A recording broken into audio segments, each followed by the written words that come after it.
Hello everyone, this is Mumbo and welcome back to another episode on the Hermitcraft server. It is episode 104 and today I have got some fantastic news for all of you because for those of you who enjoy the Hermitcraft series, today is going to be a regular episode of Hermitcraft. I'm going to try my best to make sure that this episode is at least 20 minutes long and involves a bunch of progress.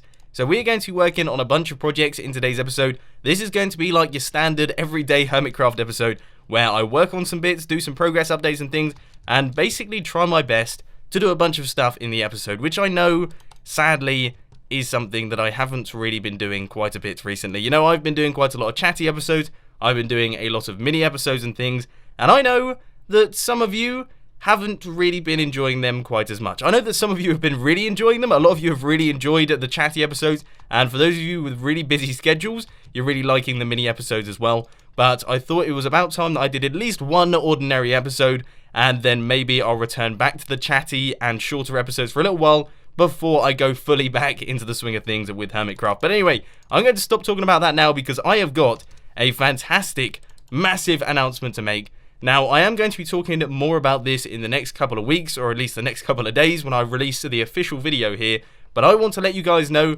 that the Mumbo Jumbo t-shirts are now available. Head down to the description, click the link, check them out. You can buy them on there through Cap and Cook, and they look absolutely amazing. I can't wait to get them out and about. I've obviously got a bunch of them that I'm going to be wearing about the place. So yeah, I am so very excited for it. I think they look awesome. Hopefully I'll put some pictures on the screen if I do remember while editing.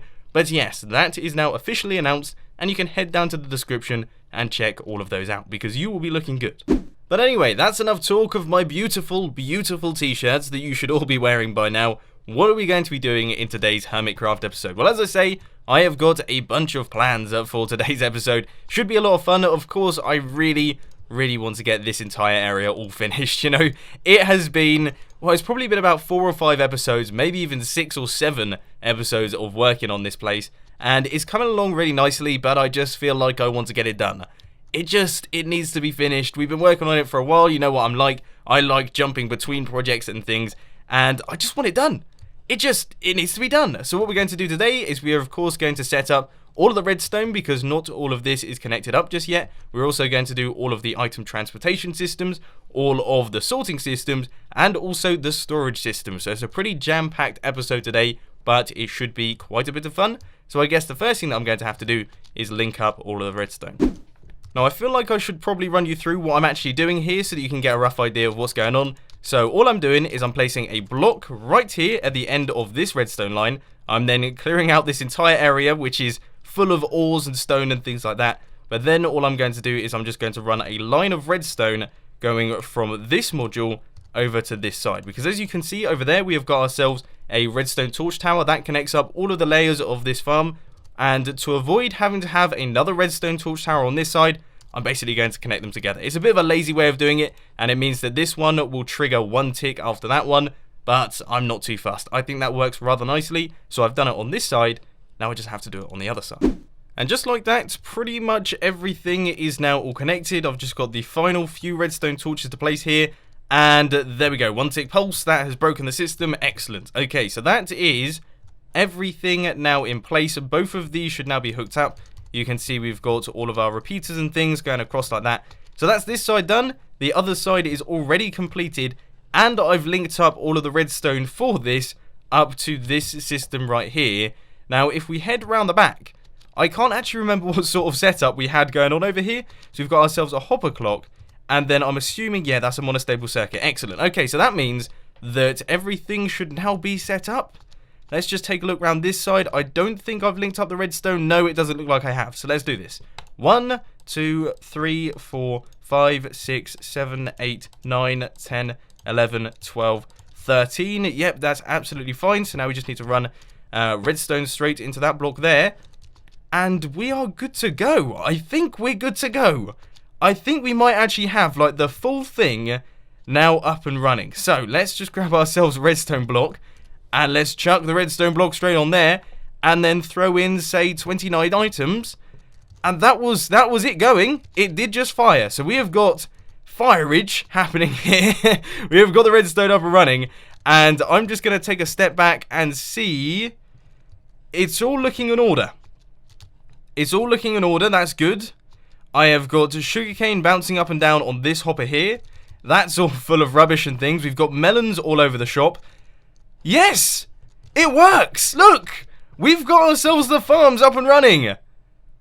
Oh, that is excellent news. Hang on, let me just take a step back here and see if it fires right the way, all the way along, just in case that doesn't quite happen. Of course, you know, it's quite hard to monitor this sort of stuff, and I can't really remember how long half a stack of items takes on a hopper clock, but there it was. That, to me, looked like it fired right the way across all of the modules and things, so I think I've actually managed to do a decent job and linked up all of the redstone perfectly first time, which, let's face it, that doesn't happen particularly often. I'm going to look around a little bit more, see if there's any bugs or anything like that, but at the minute, I'm feeling pretty happy about this. So, as you guys saw there, everything is now up and running. There was a tiny problem with this tiny little module right here, where I hadn't actually linked up all of the pistons, but that is now fixed now. And as far as I can tell, I've been getting my peepers on pretty much every single one of these things, and I haven't seen any issues just yet. So I think we should be good to go. So we're going to be moving on to stage 2 of development, which is first off killing this witch right here. Hopefully we can actually kill her because, of course, she is ranged and she seems to know what she's doing. But yes, she is gone. Excellent.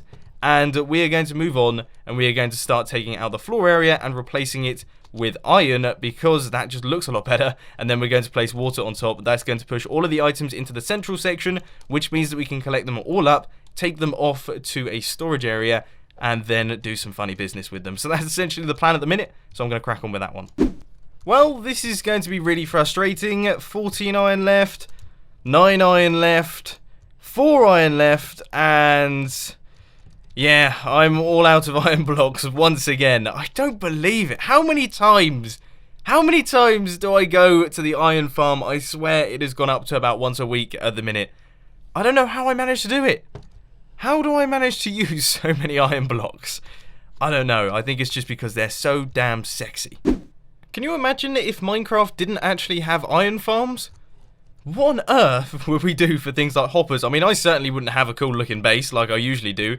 But without iron farms, seriously, it would be a massive struggle. Like, I wouldn't be able to do any of the crazy redstone mechanisms or anything like that I usually do because I would spend my entire time mining out iron ore. Wouldn't be fun. Progress update time. I have done a few bits and pieces here. So first off, out the back of the room, as you can see, we have added in one of these bracket things. You know, these little strange bits that I've added into the room. I don't even know what to call them because they're not really brackets. They're like pillar things with water flowing down them. But I've added one of those towards the end of the room, which I think looks pretty nice. Of course, I'm going to swap out all of the stone and all that disgusting stuff that you can see there that I always forget the name of because, of course, that doesn't look particularly brilliant. But now what I'm up to is, well, first off, I am placing in all of the water in these strange bracket things that, once again, I have no clue what they're called, but I think they look pretty cool. So there goes all of the water flowing down there. That's nice and easy. And then finally, also to do with water, I am adding in all of the water streams to transport all of the drops into the center so that we can chuck them into some hoppers. So the way that I'm doing that is quite plain and simple, just creating the infinite water sources and basically making my way along a bit like this. So going right the way across here, and then there we go. That is everything done. So that is all of the water done for that section. Then I'll pick up 2 water buckets here and do the same thing for this side. So really, nothing too exciting. Just thought I would give you guys a bit of an update. Now, I have a bit of a sneaky suspicion that this farm is going to be stupidly efficient because this thing has only been here for like a couple days, and straight away we have got almost 3 stacks of sugarcane. And as I say, I haven't been playing on Hermitcraft too much, so that's quite a lot. We're going to need ourselves a rather large storage area to do all of this, but as you can see, we have now got all of the water in. Look, there's melons flowing across. I've got a bunch of those in my inventory. So yes, all of the water streams are in. Pretty much all of the item transportation system is now in. We just have to hook them up into the hoppers, and then we are going to transport them over here. Now, originally my idea was that I was going to have the storage area out over there, but that doesn't seem like a particularly smart idea because that's absolutely miles away. So instead what I'm going to do, and this is probably going to cause a little bit of controversy, but I'm going to take all of the items through here, probably going to have to rearrange some of this, and we're going to take it into this area in here. Now, this place, it's a massive mess, and I built this probably around about 80 episodes ago. Okay, so this is really old redstone here, but it's really old. As you can see, we've got some water streams here that I've just opened up, but it's really old and it's not really used that often because of the crazy item storage system that I've got. This is basically the storage silo system that I had for all of the items that I had lots of that I wanted to store in bulk. I really can't get inside here apparently because there seems to be redstone everywhere or water streams everywhere. There we go. So this is it. It has item elevators that take items up into the storage silos and things. And what I'm going to do is I am going to basically hijack all of this. We're going to take out all of these hoppers and this entire sorting system here. We're going to make use of these item elevators on either edge, and we're going to have sugarcane on one side and also melons and pumpkins on the other side. Now I think it's probably quite a sensible idea. It means that all of the items are going to be held up in this central location, which should be nice and easily accessible. So I think this is probably the smartest way of doing things as opposed to creating an entirely new storage system, because we definitely don't need any more storage systems in my base area. So I guess now what I've got to do is I have got to do quite a lot of destroying of hard-earned redstone, which is going to break my heart, but these sorts of things just have to be done. Okay, so by the look of things, I have pretty much got all of the redstone here. I'm sure that most of it is on the floor because I seem to have just a constantly full inventory. So let's just do some pickups of some iron blocks here and see if there's anything lying about that looks important. But all of that is now gone. And there's no going back now. Okay, we really have to do this because otherwise I've just taken out a huge amount of redstone work. I mean, that's a full sorting system with tons of item elevators, tons of item dropping systems. I'll put a link to the video where I built all of it down in the description if I do remember, because it's an awesome episode. But sadly, it had to go. It had to go because, of course, this new system is considerably better. I think it's considerably better anyway, so that's what we're going to be working on here. Now, the item elevators that we're going to be making use of are this one and this one over here. Now we've got our dropper in place for this one, but we don't have any water, and we've got our water in place for this one, but we don't have any dropper, so I'll be setting all of that up in the next couple seconds. But I think the first thing that we've got to do is we've actually got to make it so that our items make their way from over there all the way over there into this room over here, so that we can transport them upwards into their locations and things. So part 1 has sort of been completed. What I've got is I've got all of the hoppers in place for the sugarcane section, and then I've got some of the hoppers in place for the pumpkin and melon farm section. Now, I know what you're thinking. What on earth is going on here? Well, it's relatively simple. What we've got is we've got all of these hoppers here. Those are for the sugarcane farm, and they go up to the top. Now, these hoppers here are going to go right the way across like this, and then they're going to reach around about this point, and then they're going to go up to the surface, and then go along the surface right about there. Now, let's see. I'm probably just going to have to take out one of these hoppers real quick and hop up through, I suppose you could say. We're going to have to hop up through like this. And basically, all of those hoppers, they're going to be going across like that, but then they're going to drop down there and follow that other string. And the reason that we're doing it that way is quite simply because we don't have enough space for an item sorter. As you can see, that little area there, that is the roof of our animal farms and things. We have no space whatsoever, and that means that we don't really have the luxury of creating item sorting systems and things. So instead, we are doing it this way, which is using a ton of resources. Now, for anyone who hasn't quite grasped what's going on yet, these are going to be the two outputs. We're going to have melon and pumpkins on this side and sugarcane on that side. I've got around about 12 more hoppers to place in. Then we will have both sets of hopper strings all done. So we are going to have separate hopper strings for each different types of item, and that means that we aren't going to have to do item sorting systems. So the melons and the pumpkins are going to be together, that's no big deal, but then the sugarcane is going to be separate from all of that, and that's just something that I wanted to make sure happened. But anyway, here goes. That is almost it. We've got 6 left, 5 left, 4 left, and yes, we still have a handful left, which is excellent. So then all of these items are going to go right the way along like this. They're going to travel all the way across all of these hoppers. Of course, I could use water streams if I really wanted to, but I didn't end up doing that. You can see there is the hopper string there. We're going to continue on in this direction. So we have one output there, and we have got one output down at the bottom as well. So that is that. So now it's time to create the dropper systems that are going to chuck all of our items into the water streams, which will go into the item elevators. Now, I am aware that these item elevators are going to be broken in Minecraft 1.9, but do not worry, I will fix all of those as we go along. But for the minute, I'm going to be sticking with them just because they seem to work fine at the minute. But as I say, they are going to be broken at some point. But what I thought I'd do is, this wouldn't be one of these sorts of episodes if I didn't show you guys how to create one of the best circuits in all of Minecraft. I say this every single time because it is just by far one of the best circuits, at least I have, in my redstone arsenal. So all it is just a really simple little auto dropper circuit that I think I saw on CubeHamster's Sharing is Caring, and it's just a really smart, intelligent design that I quite like. And you can see I'm building it right here, and that's the entire thing done. So there we go. Now it is auto dropping out. It will do that until, of course, this runs out of items, which is going to take a little while here. And we have a bit of an infinite loop going on as well because some of the items are going into this hopper. But that is where that's going to go. Then off in this direction, we're going to have the water flowing off. So this is going to be our water stream. Then we're going to have to do a bit of a zigzag so that we can push all of the items up against one side. Also chuck it onto some compressed ice as well. But then that's going to flow across like this, up into this fence post right here, and then it's going to do the glitchy, buggy business and travel up through all of these blocks, then drop down into the storage silo. It's a very busy little mechanism that we're creating here, but it seems to be working rather nicely at the minute.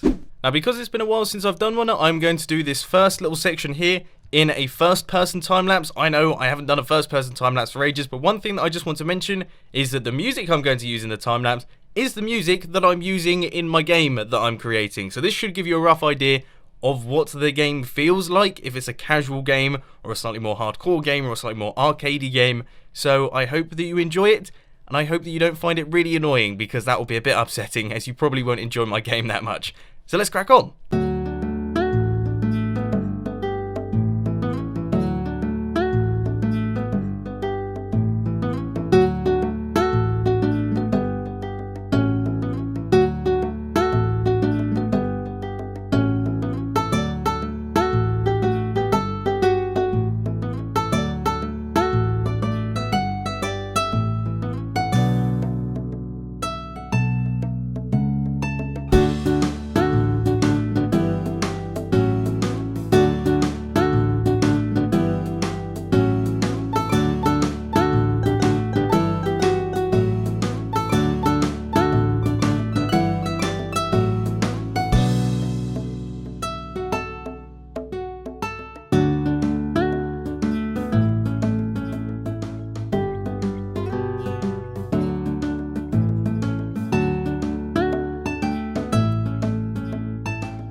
Okay, so as far as I can see, this is now in fact all working. You can see there is our dropper system. All of the items are popping out into the water stream.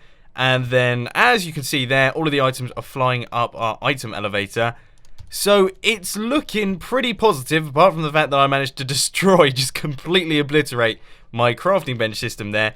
It's looking like this should in fact all be working. So let's pop up to the surface and we'll take a look in our storage silo and see if we are in fact getting all of the items in our chest, because that's something that you really do need to check. It's looking good. It is looking good there. Yes, okay, we should have 2 full stacks of sugarcane going in there. Oh. That's not good. That's not brilliant at all. Fairly certain I put 2 full stacks in. Okay, this is test number 2. Let's see if any items are getting lost, or if it was in fact me picking up the items on it. So we should get another full stack. No, we should get 60 items here. Yes, okay, that is excellent. Brilliant. Alright, okay, so this system is now working. We have got this entire side up and running now. So that is all hooked up to all of the hopper systems and things. Now all we have to do is the other side. Not going to be doing a time-lapse for that one. Instead, probably do it in a progress update. No! Oh, no! This is bad. Oh, please tell me I've taken out my dropper system. That's not too bad. I thought that had flown right the way down into all of the farms and things. I was about to go mental. Okay, so we are now doing the first test of this new system. After that water accident, rebuilt everything, and you can see there is our water stream. I'm pretty impressed with how compact I've managed to do all of the redstone around that area. But by the look of things, sugarcane has finished dropping out of the dropper. So here goes. This is the moment of truth. The chest is right there. All of the items have stopped flowing through, and 64. Cool. Okay, there we go. I mean, that's it. That's the whole system. We've managed to do it. That's so good. This is the first time that I've done like slightly more complicated. I say complicated. It wasn't the most complicated thing in the world, but this is the first time that I've done a slightly more involved redstone project on the Hermitcraft server for a very long time indeed. And for it to all go well, first time around, feels fantastic. It really does feel fantastic. It is a little bit upsetting to know that all of these item elevators are going to be broken in the next update. But then again, we do get wings in the next update. So I suppose it swings and roundabouts a little bit there. But I'm going to do some cleaning up of the redstone. I'm going to, clean up around here because it's all looking a little bit of a mess. I don't really want all of this cobblestone dotted around, for example. But other than that, I'm feeling pretty chuffed with this one. Okay, so the back end is now looking a little bit cleaner. All of the redstone is now all cleaned up. All we have to do is make this thing operational. And to do that, we just have to take out all of the barriers that I put in place to stop the water flowing down into the center. So this was just to help me out when I was placing down the hoppers, because despite the fact that I do have depth strider, still flowing water in Minecraft absolutely drives me mad. So this should open up the floodgates, I guess you could say, to all of the items flowing into all of the hoppers. They are then going to make their way across down into that system over there and hopefully make their way into their respective chests. And as you can see, there's actually like a surprisingly large number of items, considering this is only 5 minutes worth of items. Oh, that doesn't look good, but we're just going to place a block there and we're just going to deal with it. I know that wasn't compressed ice and it's going to drive you guys mad, but oh, I've just realized something. Oh, no. No, that's... Oh, I'm going to leave it. I know that's going to annoy a lot of people, but I've just realised that all of this here is compressed ice, and all of this here is iron. Now, I'm not too fussed about that, but I know that's going to drive some of you crazy. So at some point in the near future, perhaps in a live stream, I am going to fix that. But here we go. I'm just removing all of the blocks now. Just ignore the fact that they're completely different blocks to the ones over there. But this is going to open up our little hopper system to all of the items from the farms. And they should know. Good. Okay. God, I'm making so many mistakes today. Hopefully, without any more mistakes, these will all make their way into their chests. Finally, I managed to say it. Woo! Now, I know this is going to upset a few of you, but instead of transporting these items over into my other storage systems, I'm just going to do it a bit like this, because I have got plenty of all of these types of items, so I'll just place that there. That is the melon side. Then if we take a look on this side, yeah, we can get rid of all of that. That can all go. Cobblestone is no more. And those iron, 41 blocks of iron, that's nothing to me. And you wonder why I'm spending most of my time in the iron farm. It's because of that sort of attitude. Let's check in this one. Oh, more items. Let's chuck all of those out. So that should mean that this storage silo is now all completely clear, ready to be filled up with sugarcane. And this one is ready to be filled up with melons and pumpkins. So there we have it, ladies and gentlemen. I hope that you have enjoyed this regular episode of Hermitcraft. I tell you, I've had a blast. It's been so much fun. It's been so awesome to get back into the swing of things. In fact, one very important thing worth noting is that this episode is considerably longer than my usual episodes of Hermitcraft, simply because, yeah, I've just been having a blast. As I say, I've been having a lot of fun, and that means that I've just continued recording, despite the fact that I've gone over my usual 20 minutes, I suppose you could say. So for those of you with busy schedules, I do apologise for taking up more of your time than I usually do, but I really do hope that you enjoyed it. Let me know down in the comment section if you were happy to see regular Hermitcraft episodes return onto the world of YouTube. But unfortunately, that is all I've got time for today. I hope you enjoyed. If you did, please hit that like button, and if you really loved it, then make sure to subscribe. But thanks for watching, guys. This has been Mumbo, and I'm out. I'll see you later.